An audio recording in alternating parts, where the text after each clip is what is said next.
ସକାଳୁ ସକାଳୁ ମୁଡ୍ ଖରାପ କରିଦେଲା ଯେ ମୁଁ ବି ଭାବୁଥିଲି ଯେ ସାଙ୍ଗମାନେ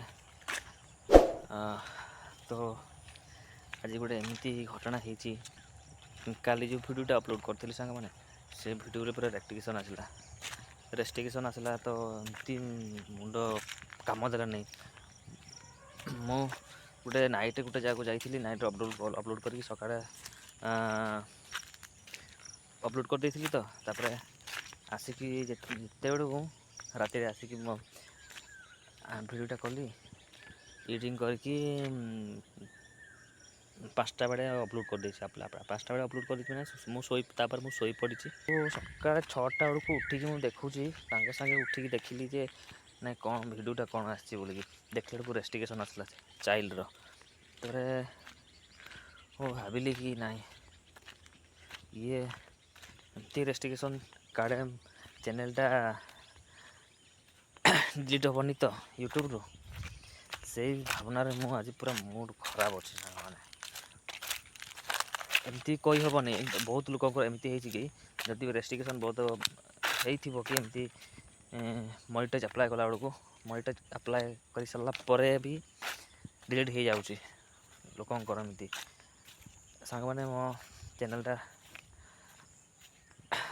ଡିଲିଟ୍ ନ ହଉ ଭଗବାନଙ୍କ ଦୟାରୁ। କାହିଁକି ସେମିତି କିଛି ନାହିଁ, ତାର ସେଇ ଭିଡ଼ିଓଟାକୁ ଆଉଥରେ ଡିଲିଟ୍ ମାରିଦେଲି, ସାଙ୍ଗେ ସାଙ୍ଗେ ଡିଲିଟ୍ ମାରିଲି। ଆଉ ଡିଲିଟ୍ ମାରିଲା ପରେ ଆଉଥରେ ସେଇ ଭିଡ଼ିଓଟାକୁ ଏଡ଼ିଟିଂ ମାରିଲି। ଏଡ଼ିଟିଂ କଲା ପରେ ମୁଁ ଅପଲୋଡ଼ କରିଛି। ଦେଖିବେ କାଲିର ଭିଡ଼ିଓଟା ଅପଲୋଡ଼ ହେଇଛି, ସେଟାକୁ ଦେଖିବେ। ବହୁତ କାଟି ମୁଁ ସେଟାକୁ ଅପଲୋଡ଼ କରିଛି। ଆଉ ସେଇଟା ରେଷ୍ଟ୍ରିକ୍ସନ୍ କିଛି ନାହିଁ। ତ ବହୁତ ସାଙ୍ଗମାନେ ଭିଡ଼ିଓ କରିବାରେ ବହୁତ ମେହନତ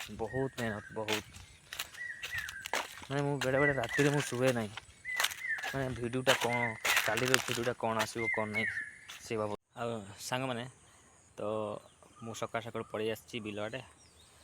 ତ ଏତେ ମଜା ଲାଗୁଛି, ଏତେ ଖୁସି ଲାଗୁଛି କି ଚାରିଆଡ଼େ ଚଢ଼େଇ ରାବ ଶୁଣିପାରୁଥିବେ କାହିଁକିନା ମୁଁ ସକାଳଟା ପଳେଇ ଆସିଛି। ଆଉ ସଞ୍ଜ ଟାଇମ୍ରେ ବି ଏମିତି ତ ଏନ୍ଜୟ ମୋମେଣ୍ଟଟା, କାହିଁକିନା ସକାଳ ସମୟଟା ଆଉ ସଞ୍ଜ ସମୟରେ ଯଦି ବୁଲିବାକୁ ଆସିବେ ନା ସାଙ୍ଗମାନେ ନେଚର୍ ପ୍ରାକୃତିକ ଜିନିଷରେ ଏମିତି ଭଲ ଲାଗୁଛି, ଏମିତି ମଜା ଯେ ମାନେ ପୁରା ସୁନସାନ୍ ଏରିଆ, ମସ୍ତ ଲାଗୁଛି, ପୁରା ବ୍ୟୁଟିଫୁଲ୍ ମସ୍ତ ଲାଗୁଛି। ଦେଖନ୍ତୁ ଗଛ ଜଙ୍ଗଲରେ ପୁରା ଭର୍ତ୍ତି, ଏପଟେ ବିଲ ଦେଖନ୍ତୁ, ଚଢ଼େଇମାନଙ୍କର ରାବ ଶୁଣିକି ପୁରା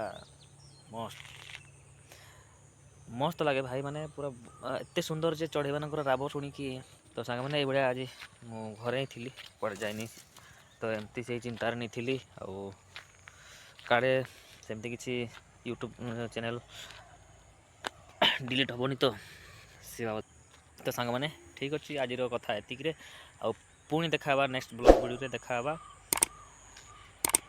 ନୂଆ ଅଧ୍ୟାୟରେ ଦେଖା ହେବା। ତ ଆଜିର ବ୍ଲଗ୍ ଭିଡ଼ିଓରେ ଏତିକିରେ ସମାପ୍ତ କରିବା ସାଙ୍ଗମାନେ। Bye bye.